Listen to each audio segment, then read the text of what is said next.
Okay, ഈ വീഡിയോയിൽ നമ്മൾ സ്കൈ വേവ് പ്രൊപ്പഗേഷനാണ് പഠിക്കുന്നത്. അപ്പോൾ സ്കൈ വേവ് പ്രൊപ്പഗേഷൻ എന്ന് പറഞ്ഞാൽ ഒരു 2 മെഗാഹെർട്സ് ടു 30 മെഗാഹെർട്സിന് ഉള്ളിൽ വരുന്ന എല്ലാ ഫ്രീക്വൻസീസും പ്രൊപ്പഗേറ്റ് ചെയ്യുന്നത് ഈ പറയുന്ന സ്കൈ വേവ് പ്രൊപ്പഗേഷൻ വെച്ച്. അപ്പോൾ എന്താണ് സ്കൈ വേവ് പ്രൊപ്പഗേഷൻ എന്നാണ് നമ്മൾ പഠിക്കാൻ പോകുന്നത്. അപ്പോൾ നോർമലി നമുക്കറിയാം we have the earth. Okay, എർത്തിൻ്റെ മുകളിൽ വി ഹാവ് ദി അറ്റ്മോസ്ഫിയർ. നമുക്കിങ്ങനെ കുറേ ലെയേഴ്സായിട്ട് എർത്തിനെ ഡിവൈഡ് ചെയ്തിട്ടുണ്ട്. സ്ട്രാറ്റോസ്ഫിയർ, ട്രോപ്പോസ്ഫിയർ, അയനോസ്ഫിയർ, അങ്ങനെ കുറേ ലെയേഴ്സ് ഉണ്ട്. And we are not much into that. നമ്മളാകെ ഇന്ന് നോക്കുന്ന ഒരു കോൺസെപ്റ്റ് എന്ന് പറയുന്നത് അയണൈസേഷനാണ്. ഓക്കെ, അപ്പോൾ നമുക്കിങ്ങനെ കുറേ ലെയേഴ്സ് ഓഫ് എന്താ പറയുക atmosphere is there above the earth. And outer എർത്തിൽ നിന്ന് നമുക്ക് ഇവിടെ സൺ ഉണ്ട് അല്ലേ. In the outer earth we have the sun and from the sun we will receive many kinds of raise.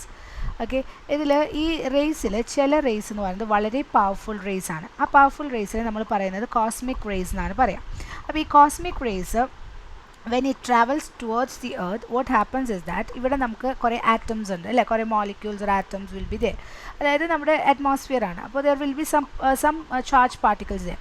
അപ്പോൾ ഈ കോസ്മിക് റേസ് ഈ ആറ്റമിൽ ഹിറ്റ് ചെയ്യുമ്പോൾ എന്തുണ്ടാവുമെന്ന് വെച്ചാൽ അതിൻ്റെ ഔട്ടർ ഇലക്ട്രോൺസ് റിലീസാവും.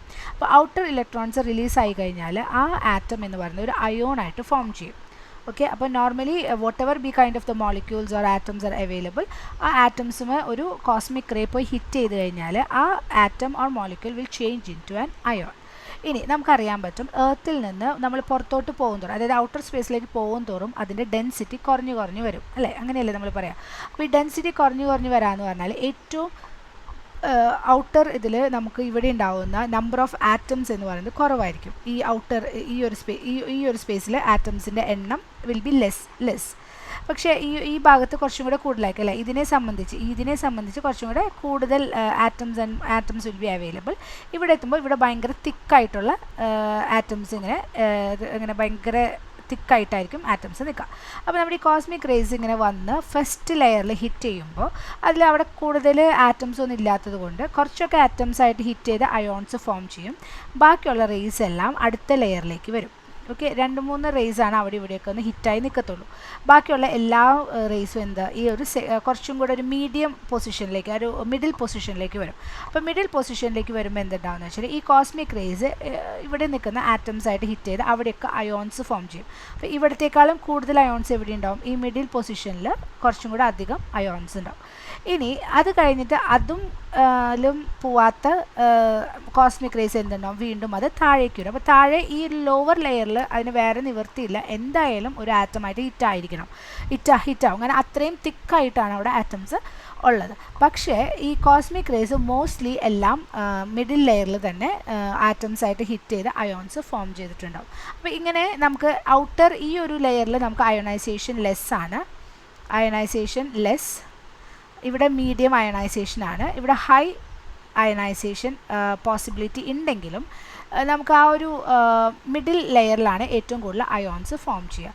അപ്പോൾ ഈ അയോൺസ് ഇങ്ങനെ ഫോം ചെയ്ത് നിൽക്കും. അപ്പോൾ നമുക്ക് ഇവിടെ എന്താണ് we have some kind of atoms or molecules or whatever, some and very few amount of ions here. ഏറ്റവും കൂടുതൽ അയോൺസ് മിഡിൽ പൊസിഷനിലായിരിക്കും, higher number of ions ഇവിടേക്കും higher ionization or higher number of ions, ഇവിടെ വളരെ less number of ions ആയിരിക്കും. അപ്പോൾ ഈ ഒരു പ്രോസസ്സിനെയാണ്, അതായത് ഈ കോസ്മിക് റേസ് വന്ന് ആറ്റമിനെ ഹിറ്റ് ചെയ്ത് അയോൺസ് ആയിട്ട് ഫോം ചെയ്യുന്ന പ്രോസസ്സിനെയാണ് നമ്മൾ അയണൈസേഷൻ എന്ന് പറയുക. ഈ മിഡിൽ ലെയറിനെയാണ് നമ്മൾ അയണോസ്ഫിയർ എന്ന് പറയുക. അതായത് അവിടെയാണ് ഏറ്റവും കൂടുതൽ അയോൺസ് നമുക്ക് കിട്ടുക. ഇനി എന്താണ് sky wave propagation? Sky wave propagation എന്ന് പറഞ്ഞാൽ നമ്മുടെ സിഗ്നൽ ഒരു 2 മെഗാഹെർട്സ് തൊട്ട് 30 മെഗാഹെർട്സ് വരെ നമുക്ക് നമുക്ക് ഒരു ഗ്രൗണ്ട് വേവ് പ്രൊപ്പഗേഷനിൽ നമുക്ക് സെൻഡ് ചെയ്യാൻ പറ്റത്തില്ല.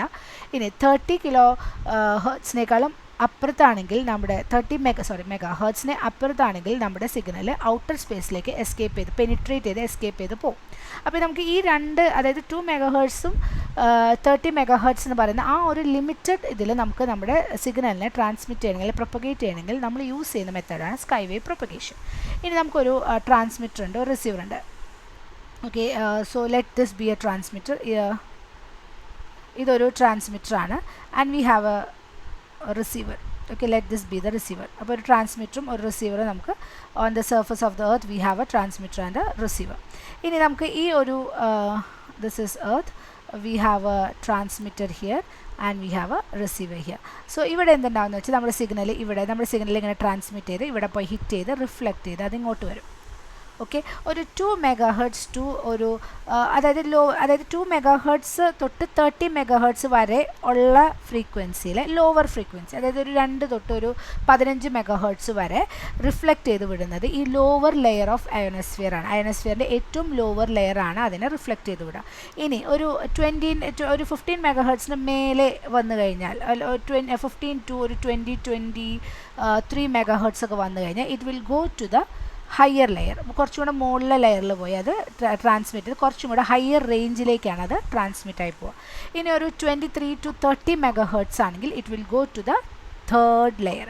സോ ഈ അയണോസ്ഫിയറിൻ്റെ നമ്മുടെ ഫ്രീക്വൻസി അനുസരിച്ച് ഏതെങ്കിലും ഒക്കെ ലെയർ, അതായത് ഇവിടെ ഇങ്ങനെ കുറേ ലെയേഴ്സ് ഉണ്ടാവും അല്ലേ, ഈ അയോൺസ് ഇങ്ങനെ നിൽക്കുന്ന കുറേ ലെയേഴ്സ്, അപ്പോൾ ഏതെങ്കിലുമൊക്കെ ഒരു ലെയർ അതിനെ റിഫ്ലക്റ്റ് ചെയ്ത് തിരിച്ചു വിടും. അപ്പോൾ ഇതിൽ ബേസിക് ഇതെന്ന് പറഞ്ഞാൽ നമ്മുടെ ടോട്ടൽ ഇൻറ്റേർണൽ റിഫ്ലക്ഷനാണ്. അതായത് നമ്മൾ ട്രാൻസ്മിറ്റ് ചെയ്യുന്ന, അതായത് denser and rare and denser മീഡിയത്തിൽ നമ്മുടെ സിഗ്നൽ ഒരു പർട്ടിക്കുലർ ആംഗിളിനേക്കാളും കൂടുതൽ ഇതിലാണ് നമ്മൾ ഇൻസിഡൻറ്റ് ചെയ്യണമെങ്കിൽ ഇറ്റ് വിൽ റിഫ്ലക്റ്റ് ബാക്ക്.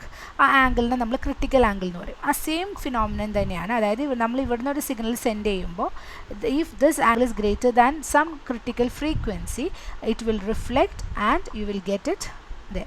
അപ്പോൾ ഈ കുറേ അയോൺ ലെയേഴ്സ് ഉള്ളതുകൊണ്ട് ഏതെങ്കിലും ഒരു ലെയറിൽ ഹിറ്റ് ചെയ്തിട്ടാണ് അത് റിഫ്ലക്റ്റ് ചെയ്യുക. ഇനി 30 മെഗാഹെർട്സിന് മുകളിലാണെങ്കിൽ എന്തുണ്ടാവും, നമ്മുടെ സിഗ്നൽ ഇങ്ങനെ ഈ ലെയേഴ്സിനെയൊക്കെ പെനിട്രേറ്റ് ചെയ്ത് ഔട്ടർ സ്പേസിലേക്ക് പോകും. അവിടെയാണ് നമ്മൾ സാറ്റലൈറ്റ് കമ്മ്യൂണിക്കേഷൻ യൂസ് ചെയ്യുക. അപ്പോൾ ഔട്ടർ സ്പേസിലാണ് നമുക്ക് എപ്പോഴും നമ്മൾ സാറ്റലൈറ്റ്സിൻ്റെ കമ്മ്യൂണിക്കേഷൻ്റെ ഒരു പ്രോസസ്സ് നടക്കുക. അപ്പോൾ അതുകൊണ്ടാണ് നമ്മൾ എബവ് 30 മെഗാഹെർട്സ് നമ്മൾ എപ്പോഴും സാറ്റലൈറ്റ് അല്ലെങ്കിൽ സ്പേസ് വേവ് കമ്മ്യൂണിക്കേഷൻ എന്ന് നമ്മൾ പറയുന്നത്. അപ്പോൾ ഇതാണ് പ്രോസസ്സ്. അപ്പോൾ 2 to 30 മെഗാഹെർട്സ് ആണ് നമ്മുടെ സ്കൈ വേവ് പ്രൊപ്പഗേഷൻ. അപ്പോൾ നോർമലി ഇതിൽ ടോട്ടൽ ഇൻറ്റേർണൽ റിഫ്ലക്ഷൻ ആണ് ബേസിക് ഫിനോമിനൻ. സോ നമുക്ക് ഇതിൽ ഷോർട്ട് വേവ് പ്രൊപ്പഗേഷൻസും നമുക്ക് യൂസ് ചെയ്യാം, കാരണം റിഫ്ലക്ഷനാണ് മെയിനായിട്ട് നടക്കുന്നത്.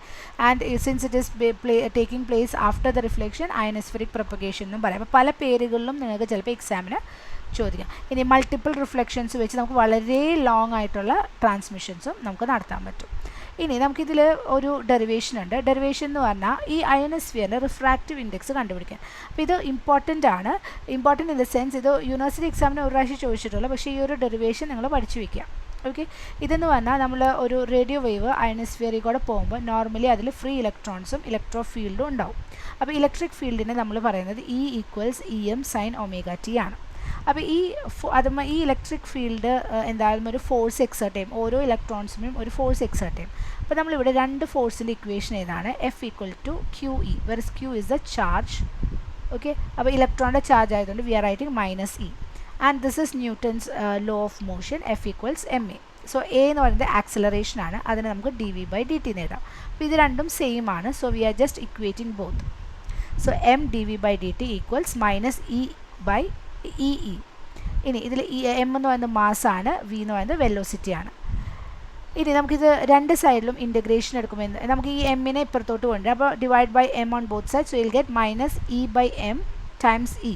ഇൻ്റഗ്രേറ്റിംഗ് ഓൺ ബോത്ത് സൈഡ്സ് എങ്ങനെയുണ്ടാവും, -E/m. അത് കോൺസ്റ്റൻറ്റ് ടേം ആണ്, കാരണം ഒന്നും ചാർജും ഒന്നും മാസും ആണ്.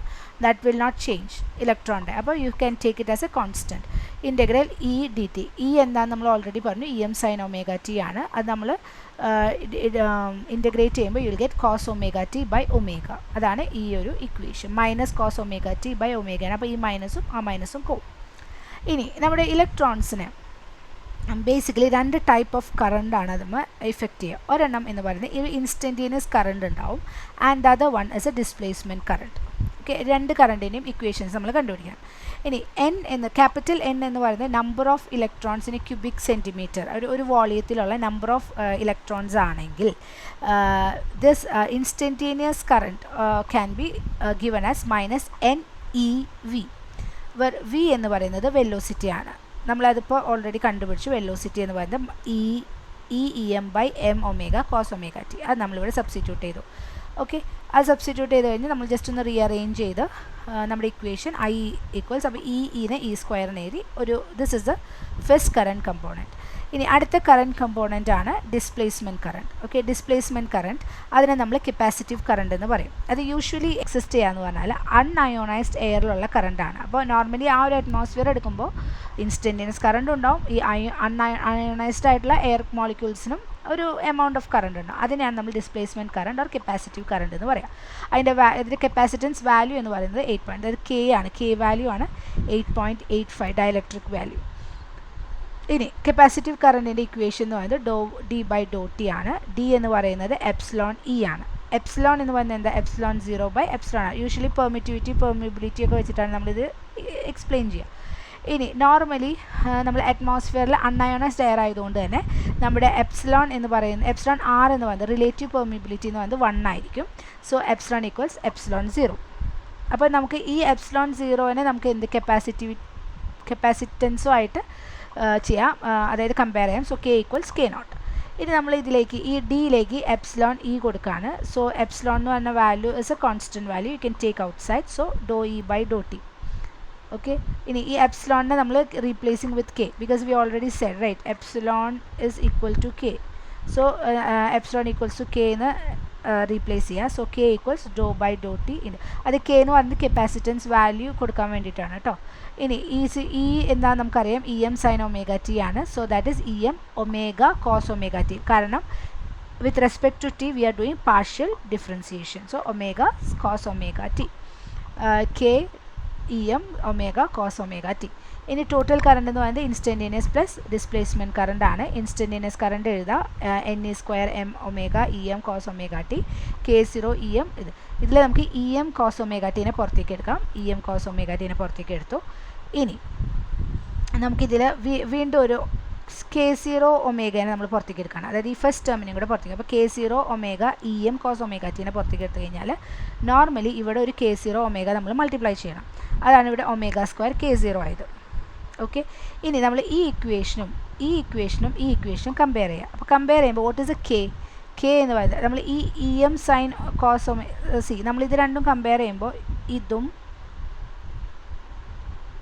E M omega cos omega T അതുപോലെ തന്നെ ഒമേഗ കോസ് ഒമേഗ ടി. അപ്പോൾ കെ 0 ടൈംസ്, അപ്പോൾ ഈ ടേം നമുക്ക് ക്യാൻസൽ ചെയ്യാം കാരണം രണ്ടിലും കോമൺ ആണ് അല്ലേ ഈ രണ്ട് ടേം. അപ്പോൾ K equals K 0 1 minus N E square by M omega square K 0 വരും. അതാണ് ഇവിടെ ഇത് കെ ഈക്വൽസ് കെ 0. അപ്പോൾ ഇത് എഫക്റ്റീവ് ഡയലക്ട്രിക് കോൺസ്റ്റൻ്റ് ആണ് കെ. ഇലക്ട്രിക് ഡയലക്ട്രിക് കോൺസ്റ്റൻ്റ് അല്ല, നമ്മളിത് കമ്പയർ ചെയ്തിട്ടാണ് കെയുടെ വാല്യൂ കണ്ടുപിടിച്ചത്. ഇനി നമ്മളിത് കെനെ നമ്മൾ കെ ആർ വെച്ച് റീപ്ലേസ് ചെയ്യാൻ പോകണം. അപ്പോൾ കെ ആർ എന്ന് പറയുന്നത് ഇഫക്റ്റീവ് ഡയലക്ട്രിക് കോൺസ്റ്റൻ്റ് ആണ്. So E equals E 0 E epsilon R എന്ന് പറയുമ്പോൾ K equals K 0 K R ആണ്. അപ്പോൾ what is K R? K by K 0. അപ്പോൾ ഈ ഇക്വേഷനെ ഡിവൈഡഡ് ബൈ കെ 0 ചെയ്യാം. So you will get the effective dielectric constant K R equals 1 minus N E square M omega square K square.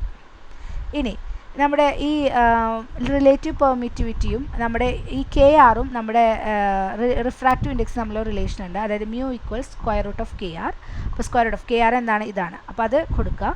അത് കൊടുത്തു കഴിയുമ്പോൾ നമുക്ക് ഈ മ്യൂവിൻ്റെ എം എന്ന് പറയുന്നത് മാസ് ഓഫ് ഇലക്ട്രോൺ ആണ്.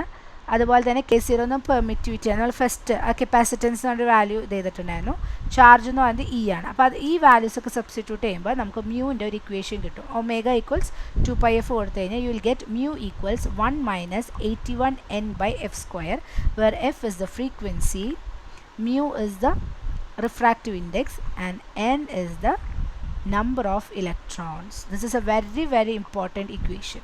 Okay, ഈ ഇക്വേഷൻ എങ്ങനെ വന്നതെന്നുള്ളത് എന്തായാലും പഠിക്കണം. ഓക്കെ, അപ്പോൾ ഇത്രയാണ് നമ്മൾ ഈ വീഡിയോയിൽ ചെയ്യുന്നത്. ഇത് കഴിഞ്ഞിട്ട് നമുക്ക് കുറച്ച് ടേംസ് ഉണ്ട്, അത് അടുത്ത വീഡിയോയിൽ നമുക്ക് ചെയ്യാം. ഓക്കെ.